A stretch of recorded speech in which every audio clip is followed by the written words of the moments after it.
Chatham County funds a lot of the indigent care population here in Savannah. And so through that, they have contracts with the different providers. And so this helps coordinate that care, helps try to reduce the cost of that care. Also, we have an annual evaluation that looks at the data, where the indigent population or the people who are uninsured, where are they going to get care, and how can we reduce those costs. We provide enrollment services at the federally qualified health organizations as well as throughout the community. So our enrollment partners or care navigators, they are out within the community spreading the word, making appointments to help people get access. When you can provide someone with the assistance that they need, and especially when you can do it in a timely manner.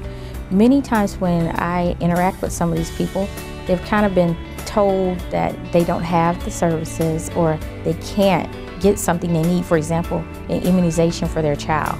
They might have known that their Medicaid or Peach Care lapsed until they just decided they needed to get the services they needed. You know, we just had a very busy back to school season and everybody needed ear, eye, dental screenings and vaccination forms to turn into their schools. So that was a time that I really got to interact with people and sit down and help them and go through the process and kind of give them a reason as to maybe why their services have been terminated.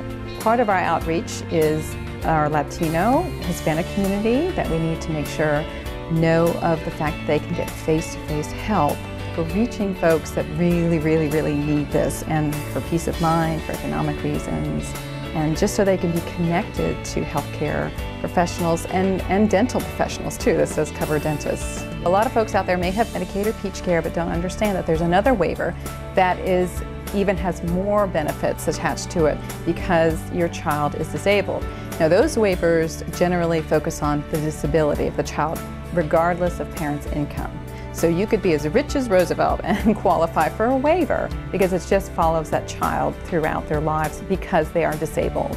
If anybody has any interest or they have a need, we will help coordinate to get those care navigators or enrollment partners for the mayor's campaign to their location.